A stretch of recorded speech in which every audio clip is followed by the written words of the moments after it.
Molto spesso ci stanchiamo di rivedere lo stesso film fantasy non solo perché oramai manca l'elemento sorpresa, ma perché tutto sommato è un'esperienza bidimensionale e passiva. Quante volte ancora il drago malvagio potrà emozionarci mentre manifesta la sua intenzione di dare fuoco a tutti i protagonisti? Quante volte potremo ancora gioire per la decapitazione di un orco mangiauomini? C'è solo un modo per rinnovare la nostra passione per il fantasy: vivere queste avventure di persona. Ma è davvero necessario mettere tutto in una sacca da viaggio e avventurarsi in un bosco fatato? Non da quando ci sono i giochi di ruolo a tema fantasy, e ancor meno da quando è possibile giocarli in famiglia tra genitori e ragazzi, senza troppe complicazioni. All'alba del quinto giorno, guardate ad est, perché sono arrivate le leggende di Andor.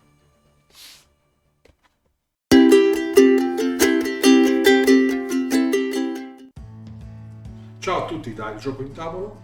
Oggi è il momento di recensire e spiegarvi come si gioca alle leggende di Andor, un gioco ideato da Michael Manz,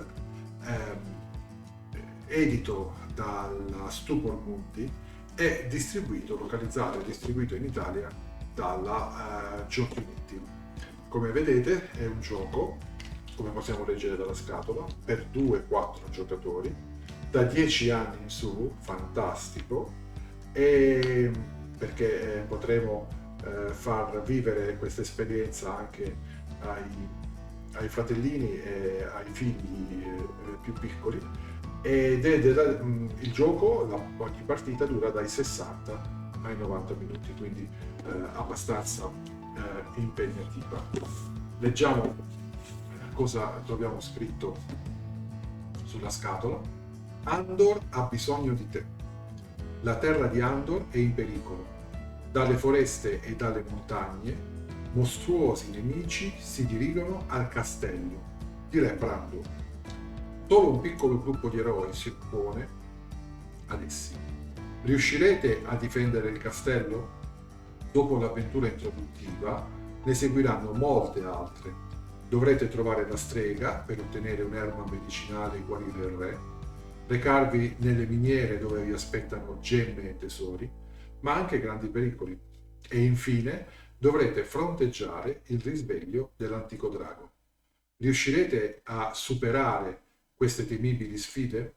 Solo collaborando sarete abbastanza forti e diventerete gli eroi di Andor.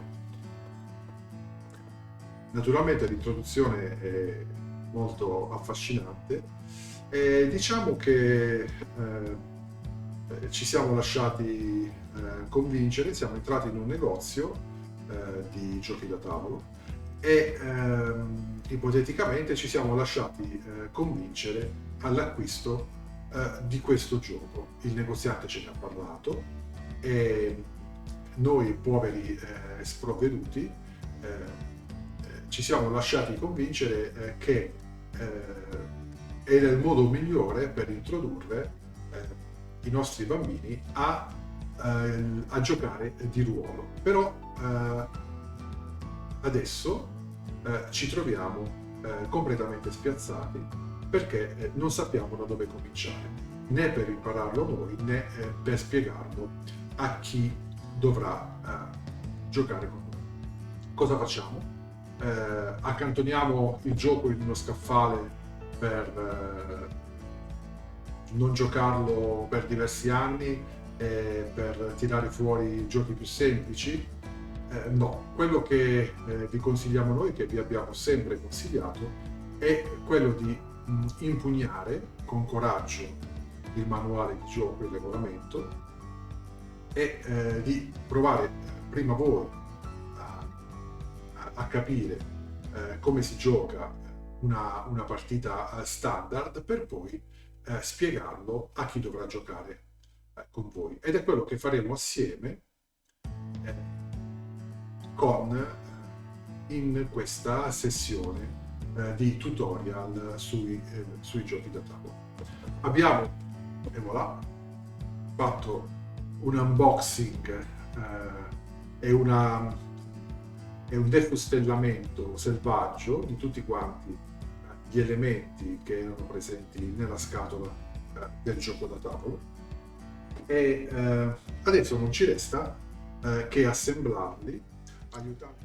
Prima di mostrarvi come si gioca alle leggende di Andor, diamo un'occhiata al materiale che abbiamo assemblato e che abbiamo un po' diciamo riordinato per tipo di token e di miniature, che poi in realtà sarebbero dei semplici stand in cartoncino. Cominciamo appunto con i personaggi del gioco. Ogni personaggio giocante viene riconosciuto da un colore particolare della base. Questo è il nano, dal colore giallo, con la base colore giallo. Questo è il guerriero,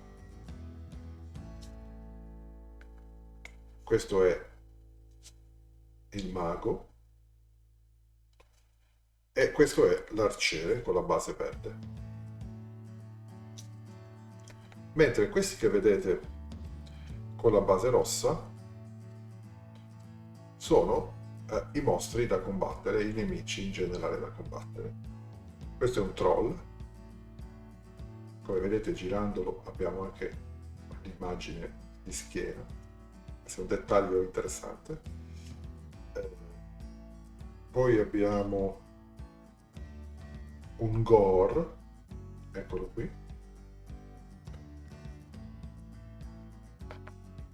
Poi abbiamo uno Skrull, no, non di spalle ma di giocazione, ecco. Poi abbiamo un Wardrock ed eccolo qui. Questi li troverete man mano che le avventure diventeranno più avanzate. Abbiamo una pletora di nemici, abbiamo come diciamo leggendo sul libretto delle regole 16 gore, 5 Skrull, 5 troll e 2 Wardrock. Poi abbiamo altre pedine, abbiamo il drago, eccolo qua, anche questo in cartoncino da assemblare, ma è in soli 2 pezzi più la base nera. Ecco, magari di profilo rende meglio.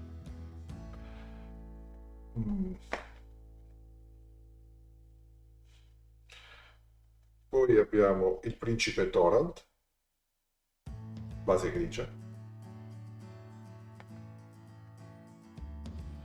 Poi abbiamo gli alleati nani. Questi ultimi due sono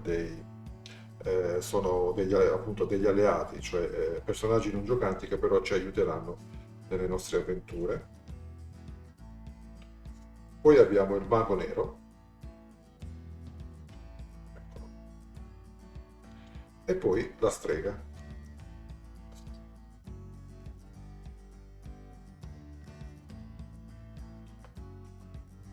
Questa pedina segnerà l'avanzare del narratore nella storia, che è un aspetto molto importante delle leggende di Andor. E poi a livello di personaggi anche non giocanti abbiamo finito. Vediamo invece i vari token. Questi non li utilizzeremo tutti durante le partite, ma saranno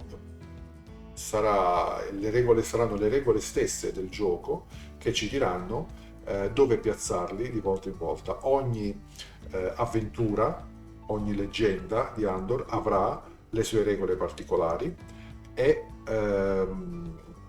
ci dirà, questo lo troveremo all'interno delle carte, ci dirà come piazzare i nemici e come piazzare i vari token. A proposito di quali, qui abbiamo i token di equipaggiamento. Abbiamo, vi faccio vedere meglio gli scudi, un arco, abbiamo addirittura un falcone, e questo è sempre uno scudo.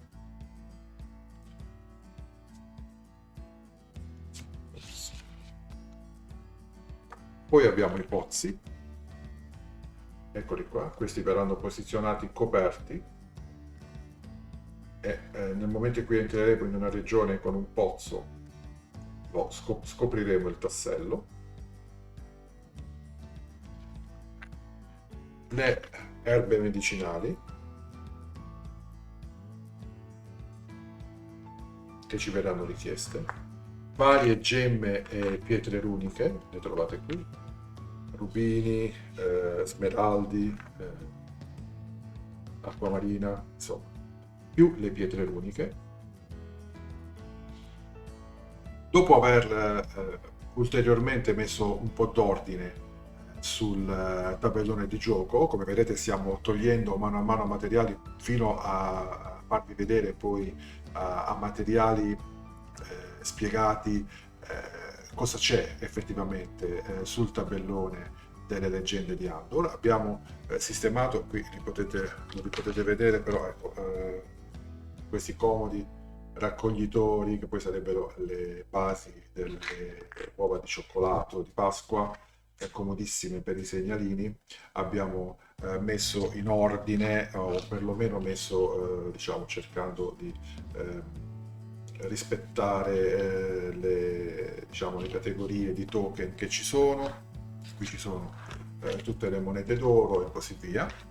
Non abbiamo ancora sistemato tutto, ma aiutandoci con il libretto delle regole, che poi sarebbe questo, trovato nella scatola delle leggende di Andor, diamo un'occhiata più da vicino a quello che è il motore del gioco, ovvero le carte. Abbiamo diverse tipologie di carte, abbiamo la carta inizio, ecco qui, scusate, questa è una carta necessaria solo per l'avventura introduttiva, che adesso andremo a giocare, o perlomeno a mostrarvene il flusso di gioco principale. Carta inizio. Poi queste sono le carte argento, e sono 11 carte argento, e anche qui ci sono eventi che si verificano durante il gioco. Queste sono le carte oro, 34 carte oro, leggiamone una a caso. Faccio vedere un po' più da vicino, così.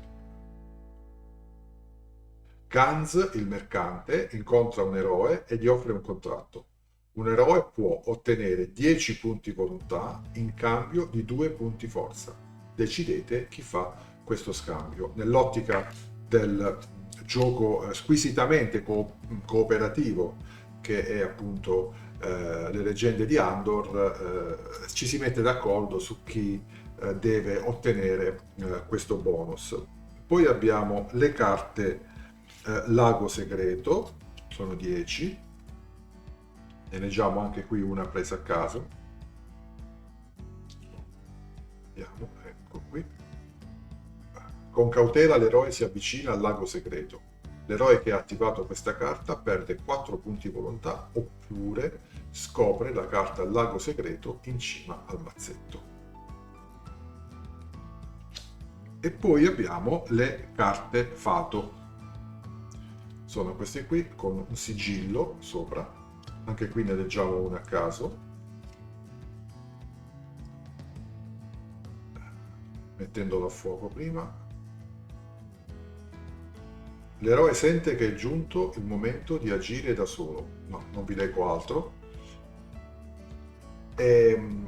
Queste sono appunto diciamo le carte delle carte evento all'interno del gioco, ma le carte che portano letteralmente avanti i giocatori sono le leggende che troviamo in questo mazzo di carte più grande.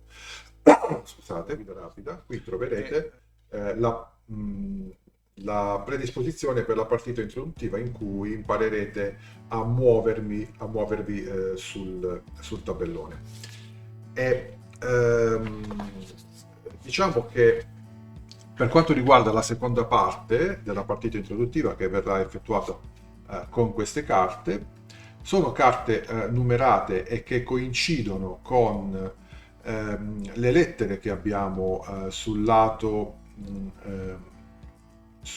destro del tabellone, che qui vedete non sono coperte completamente dalla telecamera, però abbiamo le lettere, cominciano dalla A in fondo e abbiamo la J, la K, la L, la M e la N, che è diciamo che rappresenta il punto finale del gioco. E qui abbiamo diciamo i capisaldi della storia che si trovano appunto in A1, A2, B1, B2, C, D, F, H1, H2, N fino alla fine. Poi abbiamo le due carte finali, ovvero combattere insieme e l'esito del combattimento, in cui ci sarà reso noto se abbiamo vinto o se abbiamo perso il combattimento. Possiamo leggere giusto la prima carta così per rendercene conto. Questa ve la leggo direttamente io. Le vedette del re non potevano credere ai propri occhi. Finalmente era stato avvistato il principe Thorald e portava con sé gli eroi più coraggiosi di tutte le terre di Andor. Nella prima parte di questa avventura introduttiva gli eroi devono compiere 4 missioni prima che inizi la leggenda vera e propria. Le 4 missioni sono: un eroe deve attivare un tassello nebbia, un eroe deve acquistare un punto forza dal mercante e per questo ha bisogno di 2 monete d'oro, un eroe deve svuotare un pozzo, infine un eroe deve entrare nel castello. Le missioni possono essere compiute dagli eroi solo entrando in determinate regioni. L'eroe che ha il rango più basso, adesso vedremo sulle varie planche giocatore, ovvero le tessere eroe, come le chiama il regolamento, inizia a giocare. Questi sistema il proprio disco sul gallo del riquadro alba per indicare che inizierà il primo giorno. Diamo un'occhiata alle tessere giocatore, ovvero alle planche giocatore. In questo caso abbiamo il nano femmina Bite e qui vedete la presentazione. Naturalmente per ogni eroe c'è una versione femminile e una versione maschile. In questo caso il nano si chiama Cram. È a rango 7, vediamo gli altri giocatori hanno ad esempio Pasco, che sarebbe l'arciere di Bosco Vigile, a rango 25, così come Chada, l'arciere femmina, Thorn, che è il guerriero, a rango 14, e Lifardus, che è il mago del nord, a rango 34. In questo caso i nani hanno il rango più basso. Questo è lo spazio dove inserire i punti forza. Qui vanno i punti volontà subito sotto. E quali sono? Vengono elencate le capacità speciali di questo eroe, e cioè che può acquistare punti forza alla miniera dei nani, che sarebbe nella regione 7, che adesso vi faremo vedere una volta sgombrato il tabellone, con una sola moneta d'oro invece di 2 monete d'oro come gli altri personaggi. Queste sono le tessere. Abbiamo i dadi per ognuno dei personaggi, abbiamo i segnaposto eccoli qua, sulle varie ore del giorno, che adesso andremo anche a spiegare. E questo è il segnalino per il narratore. Qui abbiamo il drago, e penso che possiamo immediatamente passare alla prima partita introduttiva per entrare nel cuore del gioco e per vedere finalmente il tabellone completamente sgombro. Come vedete il tabellone è diviso in zone numerate. Da questa parte potete vederlo sicuramente, abbiamo il castello, che sarà quasi sempre l'obiettivo da raggiungere durante il gioco. Da questa parte abbiamo le ore del giorno, numerate da 1 a 7 più altre 3 ore aggiuntive che costano per gli eroi. E qui abbiamo un eroe potrà attraversare una regione spendendo un'ora di gioco, quindi nel momento in cui avrà fatto un movimento dovrà avanzare di un'ora. Gli eroi partono tutti quanti dall'alba e poi abbiamo, ecco, varie zone. Sul retro del tabellone ci sono le miniere abbandonate, quindi può essere utilizzato anche, il gioco si espande anche semplicemente girando il tabellone di gioco. E le zone sono tantissime, insomma, ecco. Ma partiamo subito con la spiegazione con la preparazione per la prima partita introduttiva. Innanzitutto bisogna piazzare i tasselli esplicativi sulla mappa da gioco, e qui viene indicato quello che di solito viene indicato sulle carte leggenda. Su questa avventura introduttiva, che diciamo è un prequel per la leggenda numero 1, ve lo dice direttamente per la descrive direttamente la guida rapida alle regole. Naturalmente ricordiamo che il gioco è da 2 a 4 giocatori dai 10 anni in su. Quindi i tasselli esplicativi, che sarebbero questi, che utilizzeremo solo in questa partita introduttiva, vengono sistemati. Li abbiamo messi su per giù in ordine.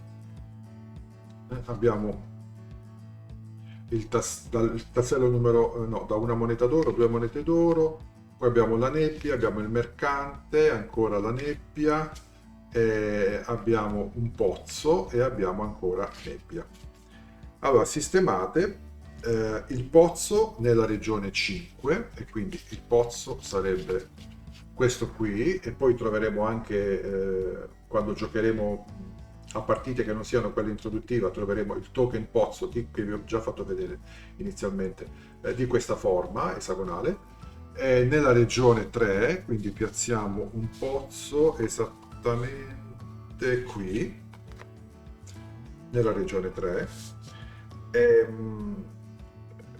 anzi no, nella regione 5, e quindi qui. Piazzate i 3 tasselli nebbia nelle regioni 11, 12 e 13. 11, 12 e 13. Piazzate il mercante nella regione 18 e regione 18 la troviamo coperta dai dadi. 16, 17, 19,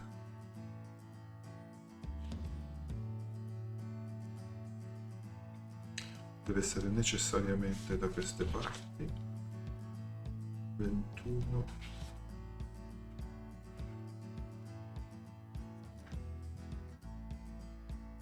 eccola qua, regione 18 col simbolo del mercante.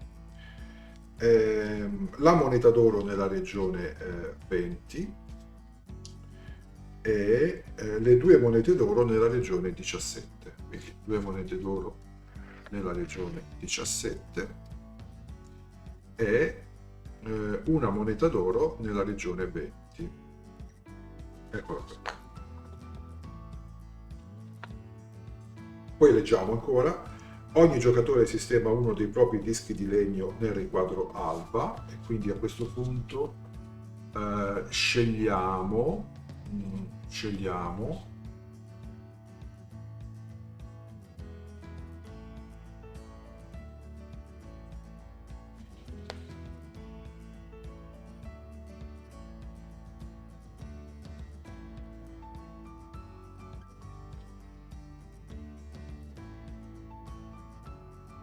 scegliamo il nano Cram con i dadi gialli, con il colore giallo, e quindi mettiamo un dischetto sul lato alba e visto che questa zona mi sembra abbastanza sgombra, mettiamo qui i tabelloni e scegliamo l'arciere, il mago del nord, Lifardus, rango 34, con l'unico dado viola, e lo mettiamo il suo dischetto qui. Gli altri dadi, a parte quelli rossi, che posizioniamo qui, quelli rossi e quelli neri, gli altri dadi momentaneamente li togliamo dal gioco. Quindi questi sono in gioco, mentre togliamo quelli verdi e quelli azzurri.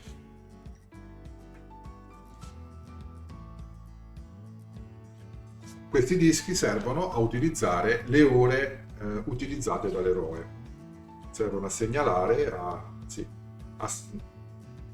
servono a indicare quali ore, quante ore l'eroe ha utilizzato delle 7 che sono disponibili per lui durante il giorno. Ogni giocatore schiera il proprio eroe e a questo punto abbiamo il mago nella regione 9 e il nano nella regione 43. Allora cerchiamo quali sono i nostri eroi. Questo è il mago e lo piazziamo nella regione 9, e cioè qui. Adesso vi do una visuale diversa del tabellone. Ecco qui, questo è il mago piazzato, vi faccio vedere la pedina. Devo cambiare telecamera. Questo è il mago, lo piazziamo nella regione 9, mentre piazziamo il nano nella regione 43. E il nano è questo con la base gialla, lo piazziamo nella regione 43, che è qui. 43. Ok, togliamo la visione normale. Cosa ci dice ancora la guida rapida, le regole per questa partita introduttiva? Sistemate le monete d'oro accanto alla mappa del gioco, piazzate il narratore sulla lettera A, e anche in questo caso dovrò cambiare telecamera per farvelo vedere. Prendete le carte appartenenti alla leggenda 1, l'arrivo degli eroi, e sistematele in ordine alfabetico, A con 1, A con 2, B con 1. L'ultima carta leggenda sarà la N. Piazzate questa pila di carte accanto al percorso della leggenda. Le due carte combattere insieme ed esito del combattimento serviranno in seguito. Diamo un'occhiata ora alla plancia giocatore. Come potete vedere, ci sono degli spazi, diciamo, dei disegni, ecco, sulla plancia, sulla testa e intorno alla mano. Questi sono equipaggiamenti che potrete montare una volta che li avrete acquisiti.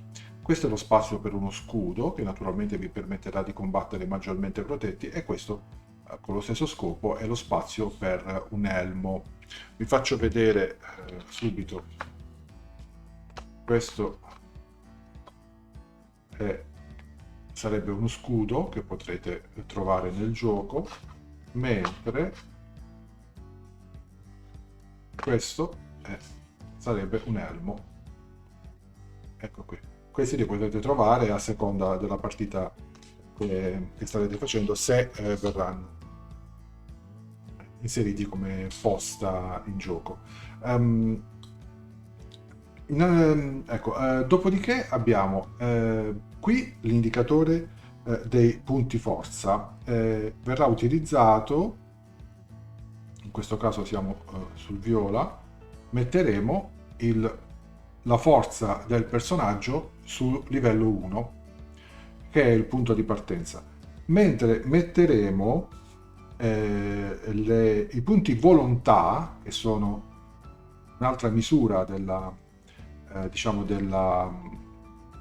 un'altra abilità del personaggio, un'altra caratteristica del personaggio che lo aiuterà durante il gioco e che non potrà mai scendere oltre una certa soglia. Partiremo dal 7. E la stessa cosa faremo per il nano, metteremo quindi forza 1 e volontà 7.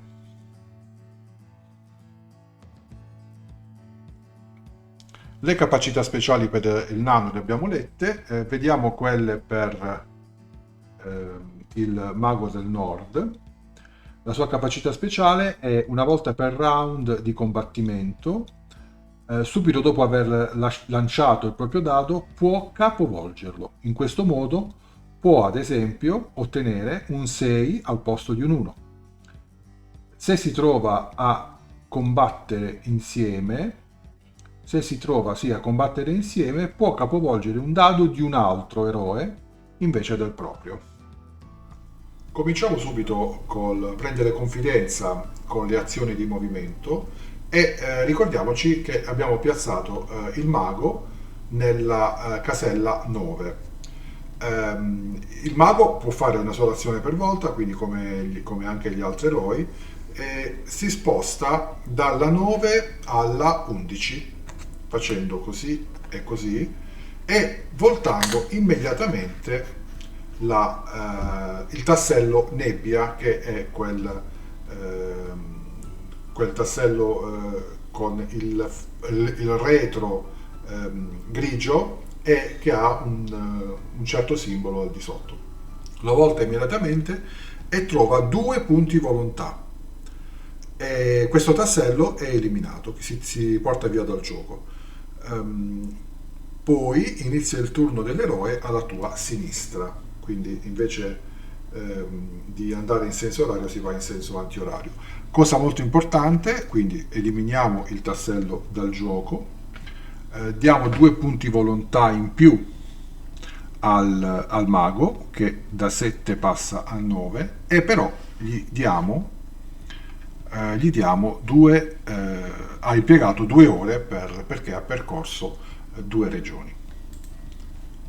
Siccome la razza dei nani è molto avida, soprattutto di pietre preziose ma anche di monete d'oro, allora facciamo percorrere al nostro nano, che si chiama Cram, facciamo percorrere 1, 2, 3, ben 4 regioni, e finiamo nella regione con il numero 17, dove sì, ci sarebbe dovuta essere sì, la nebbia, no, non è nebbia, no, trova direttamente 2 monete d'oro, quindi questo non era un tassello nebbia. E, se un eroe termina il proprio movimento in questa regione, quindi solamente fermandoci poi in questa regione otteniamo questo effetto, ottiene 2 monete d'oro ed elimina questo tassello, poi passa il turno all'eroe alla sua sinistra. In questo caso quindi prendiamo 2 monete d'oro e le mettiamo nel deposito del nostro Cram. Però contemporaneamente Cram ha sprecato 4 ore del suo tempo. A questo punto possiamo entrare nel vivo del gioco e possiamo leggere le carte leggenda. Torniamo sulla telecamera. E possiamo leggere le carte leggenda a 1 e a 2. Cominciamo con la 1. Le vedette del re non potevano credere ai propri occhi. Finalmente era stato avvistato il principe Thorald e portava con sé gli eroi più coraggiosi di tutte le terre di Andor. Nella prima parte di questa avventura introduttiva, gli eroi devono compiere 4 missioni prima che inizi la leggenda vera e propria. Qui abbiamo solo 2 eroi, quindi potremo forse eh, far compiere solo 2 di queste missioni. Evidentemente la storia introduttiva è stata prevista per 4 giocatori. Un eroe deve attivare una casella, deve attivare un tassello nebbia. Un eroe deve acquistare un punto forza dal mercante. Un eroe deve svuotare un pozzo e un eroe deve entrare nel castello. Io direi che le missioni possono essere compiute dagli eroi solo entrando in determinate regioni. L'eroe che ha il rango più basso, vedi le tessere eroe, inizia a giocare, in questo caso Cram, inizia a giocare e questi sistemano il proprio disco sul gallo del riquadro alba per indicare che inizierà il primo gioco. Quindi ritorniamo indietro sul gallo, eccoci qua, e non so se avete visto, allora vi faccio vedere, abbiamo riposizionato i tasselli relativi ai nostri eroi sul tratto, sulla posizione iniziale dell'alba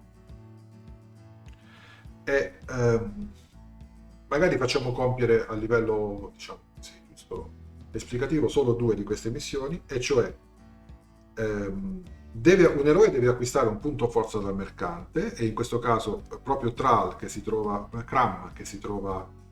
a una casella di distanza entra nella regione del mercante e quindi impiega un'ora del suo tempo. Se un eroe termina il proprio movimento in una regione contenente il simbolo del mercante, può acquistare un punto forza per 2 monete d'oro. Poi inizia il turno dell'eroe alla sua sinistra. Qui non dice effettivamente di eliminare il tassello, quindi io direi che possiamo lasciarlo, e con le 2 monete d'oro che ha Cram effettivamente possiamo acquisire un punto forza e lo portiamo avanti di 1.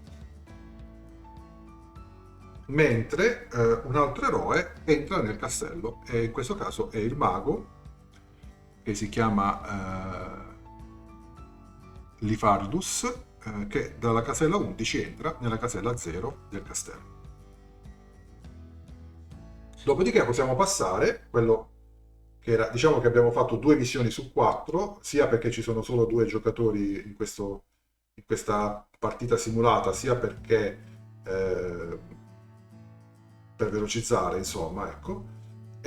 Finita questa carta è terminata, seguiamo con la carta successiva, e cioè questa era la carta A1, seguiamo con la carta A2. Leggiamo cosa dice. Non si può entrare nel fiume, lo si può solo attraversare dei ponti, e noi l'abbiamo fatto effettivamente perché siamo passati dalla casella 43, siamo passati alla 39 e poi alla 38, quindi utilizzando un ponte. I ponti non appartengono a nessuna regione e non si contano durante il movimento.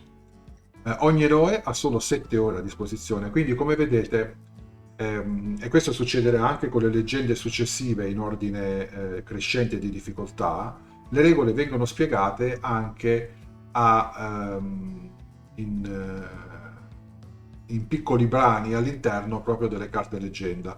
Questo non ci permette di effettuare una lettura, diciamo, come facciamo di solito del regolamento, individuando subito a colpo d'occhio i punti principali, che sono appunto l'ambientazione, l'obiettivo del gioco, il setup, cosa si fa durante il turno, di quanti round è costituito il gioco e quindi quanti turni hanno a disposizione i giocatori, e le condizioni di vittoria e di sconfitta.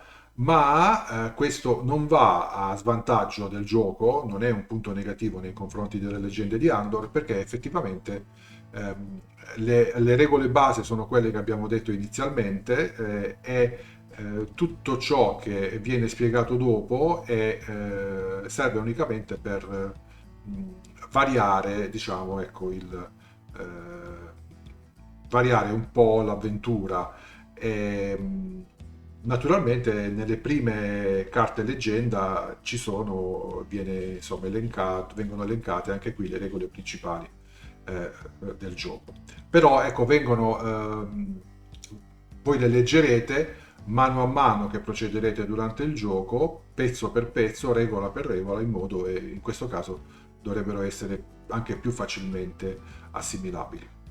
Quindi ogni eroe ha solo 7 ore a disposizione, conviene mettersi d'accordo su quale eroe compie una determinata missione, siamo di fronte veramente a un gioco cooperativo, se non si coopera non si vince.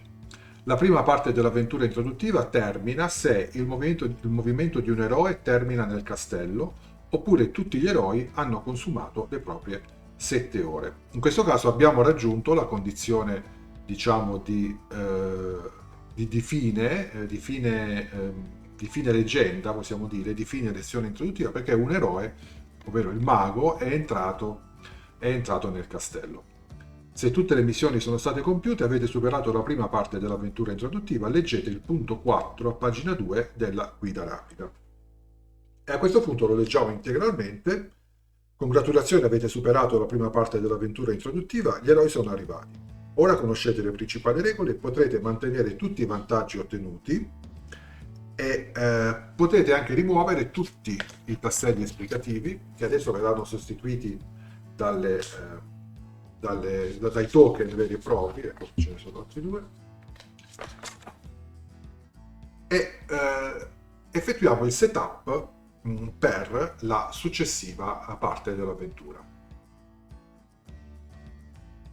Prepariamoci allora per il setup sempre della parte seconda della leggenda 1, della vera e propria prima avventura, e seguiamo sempre le istruzioni della guida rapida. Innanzitutto ci siamo procurati 4 tasselli pozzo, li abbiamo mischiati sempre dalla parte grigia, e la guida ci dice di posizionarli nelle regioni 5, 35, 45 e 55. Allora avremo un pozzo qui, 5, 35,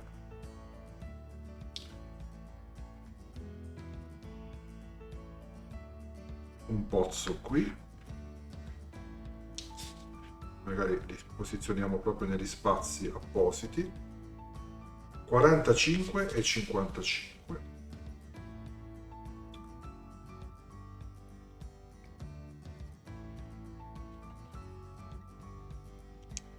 55 qui e 45 qui. Poi sempre la guida rapida ci dice di posizionare i tasselli nebbia, eliminando alcuni tasselli nebbia che sarebbero, potete vedere forse qui,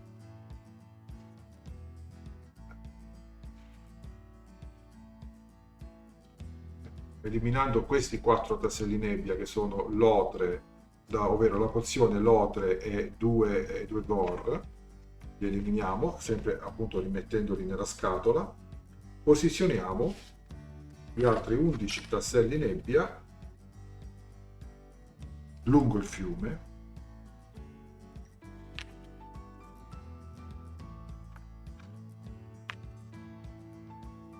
sistemiamo i 2 dadi per le creature qui vicino. Questo sarebbe il riquadro dei punti forza e dei punti volontà dei mostri che verranno a combattervi nella partita, e quindi il punto forza, il segnalino forza sul 2, il segnalino volontà sul numero 4.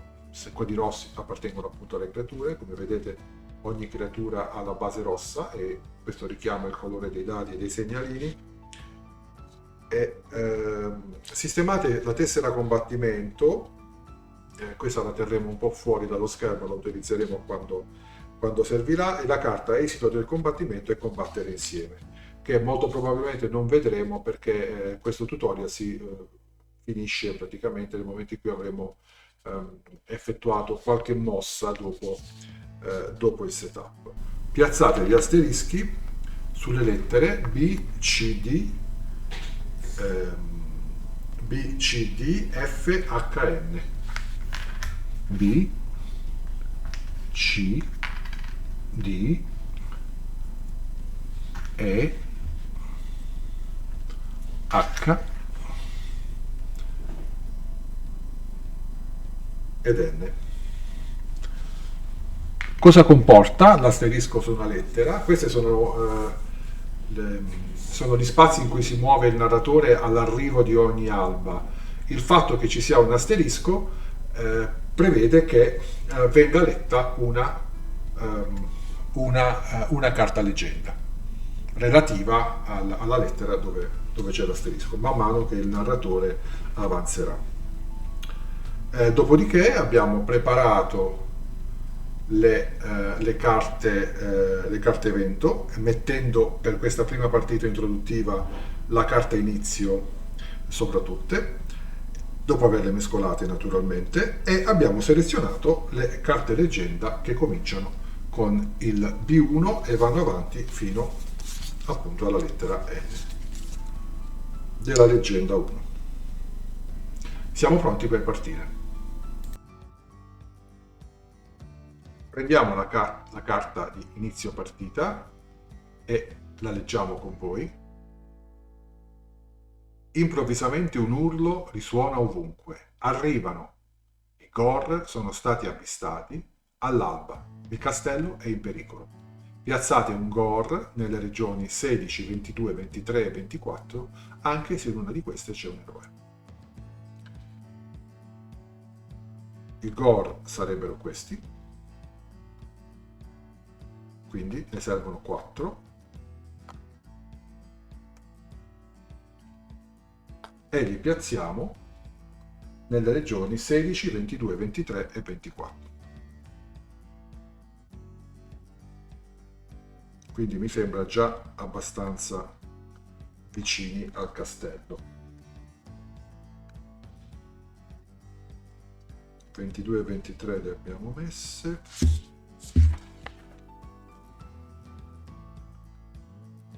La 16 è qui. Questo Gore è un po' fuori squadra. 16, 22, 23, manca la... No, questo era il nano che si trovava nella posizione del mercato. 16, 22, 23, scusate, mancherebbe la 24. Eccola qui. Quindi i Gore sono già vicinissimi al castello. Ad inizio partita tutti i mostri si muovono nella direzione delle frecce che trovate indicate. Allora, innanzitutto si muove quello con il numero più basso, in questo caso sarebbe il numero 16, e si muove nella direzione della freccia indicata fino alla casella successiva. Quindi questo Gore si muove dal 16 al 13. Dopodiché, cominciando dal più basso, il 22 si muove dalla 19, il 23 dovrebbe muoversi dalla 19, però trovando la 19 già occupata si muove in quella immediatamente successiva, trovandosi praticamente quasi nel castello, e il 24 si muove sul 21.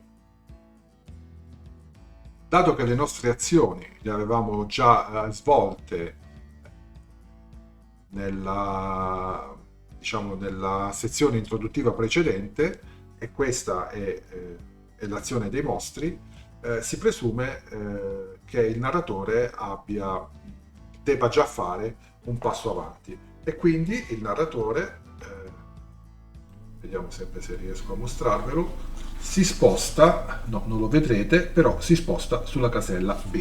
La casella B contiene un asterisco e quindi leggeremo la carta relativa. La carta B1. La pace, eccola qui, carta B1. La pace di Andor è durata solo qualche anno. Il grande re Brandur, preoccupato dagli eventi, ha mandato suo figlio, il principe Thorald, a chiedere aiuto ai 4 angoli del paese. Questa leggenda inizia in una mattina nebbiosa, quando il primo degli eroi raggiunge il castello.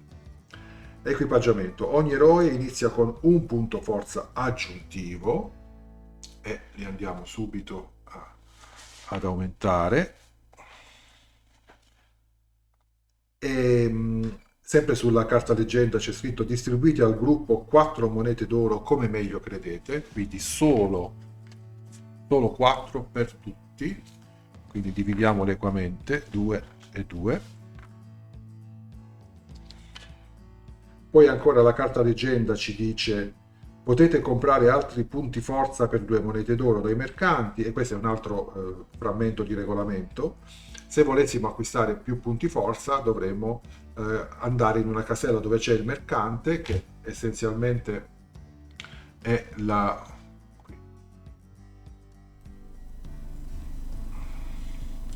la 71, cioè il simbolo del mercante,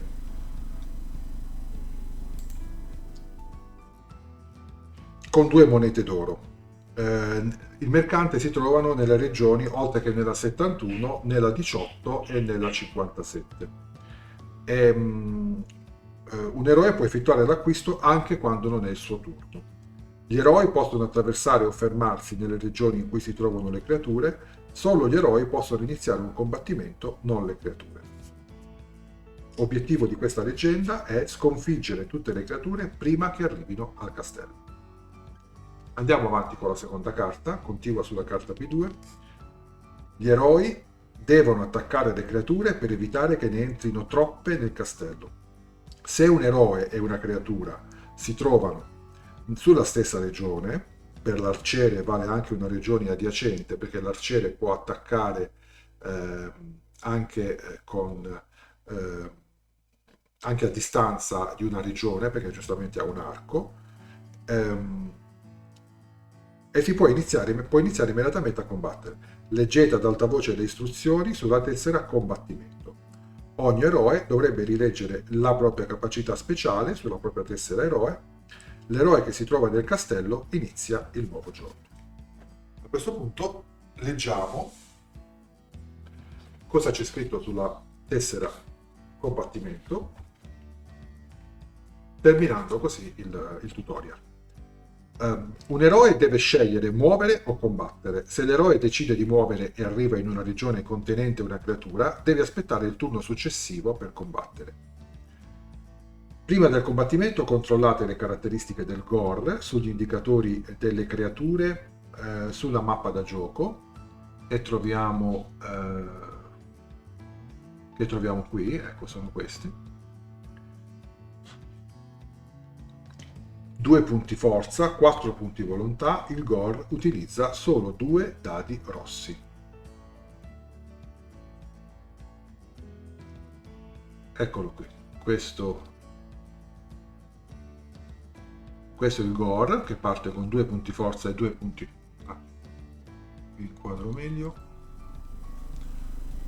Potete vedere qui il gore, c'è il simbolo del gore sul riquadro, diciamo, delle creature del tabellone di gioco, che parte in corrispondenza con 2 punti forza e 2 punti volontà, e in corrispondenza del gore poi troviamo che utilizza solamente 2 dadi rossi. Vediamo cosa fa l'eroe. Attacco dell'eroe. L'eroe sposta il proprio disco avanti di un'ora quando attacca. L'eroe lancia tutti i dadi a sua disposizione in una volta. L'eroe aggiunge i propri punti forza al risultato migliore. Questa somma rappresenta la sua efficacia in combattimento. Il giocatore a sinistra dell'eroe lancia i dadi per il gore. Anche il gore sceglie il valore più alto. Tutti i risultati uguali si sommano. Questo vale per tutte le creature ma non per gli eroi.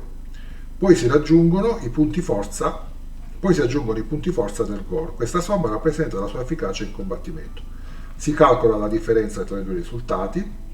e si sottrae questa differenza ai punti volontà. Vediamo subito un esempio pratico, tornando magari alla visuale precedente. Decido di attaccare con il mago.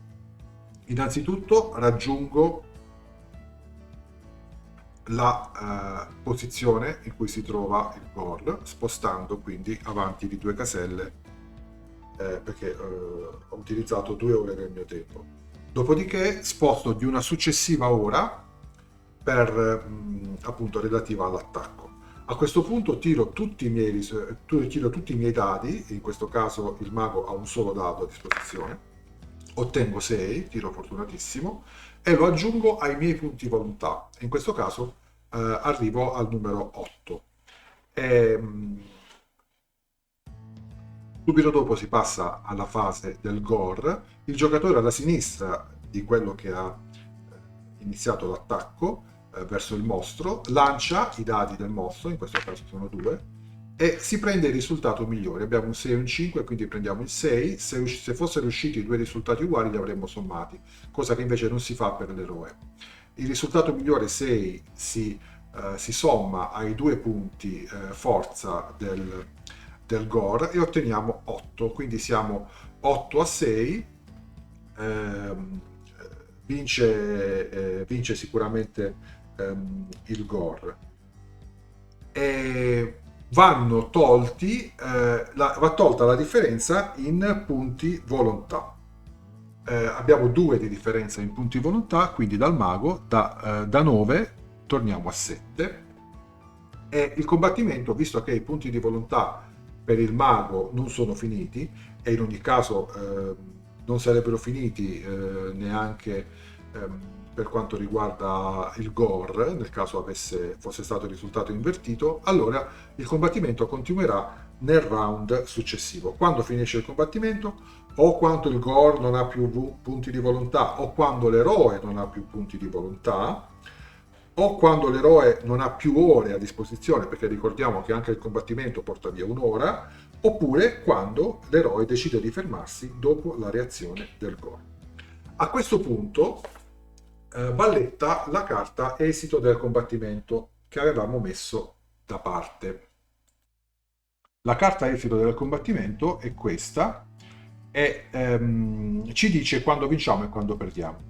Quando vinciamo, se il gore arriva a 0 punti volontà, l'eroe vince il combattimento e ottiene immediatamente 2 monete d'oro, oppure 2 punti volontà a scelta. L'eroe può anche scegliere una moneta d'oro e un punto di volontà. La ricompensa per ogni creatura sconfitta è segnata sulla mappa da gioco sotto i punti forza della creatura stessa. E sono questi.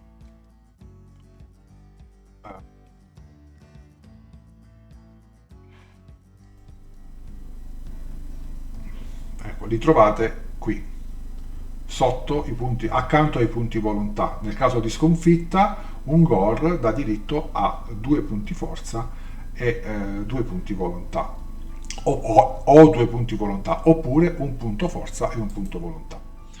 Ancora, quando il combattimento è da considerarsi perso, se l'eroe arriva a 0 punti volontà, il gore vince. Allora, leggiamo le note in basso, la nota in giallo. Le creature sconfitte sono sempre sistemate nella regione 80 e il narratore si sposta sulla lettera successiva. Se sulla lettera c'è un asterisco, si attiva la carta leggenda corrispondente. Questo è molto importante. Naturalmente non vi ho detto ancora una cosa essenziale, e cioè che se il narratore arriva alla lettera N, che è l'ultima, la partita è da considerarsi persa. Uccidere una creatura è vero che fa guadagnare punti forza, punti volontà o monete, però porta avanti immediatamente il narratore di una casella. Quindi il narratore avanzerà di una casella successiva appena viene sconfitta una creatura. Di conseguenza, adottare la strategia di uccidere quanto più creature possibile non farà altro che portare avanti a prescindere dal passaggio del tempo, delle ore e delle giornate, il percorso del narratore e quindi vi avvicinerà sempre di più alla sconfitta. Quindi è un gioco profondamente strategico, dalle regole semplici, che stimola molto la fantasia, ma soprattutto anche la cooperazione tra i giocatori.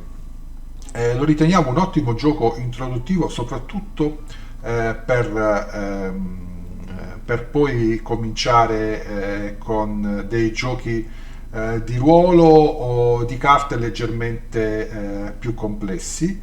E le tematiche affrontate sono tipiche del fantasy, anche se non sono particolarmente gore o splatter, così come la grafica, quindi sono adattissime ai bambini.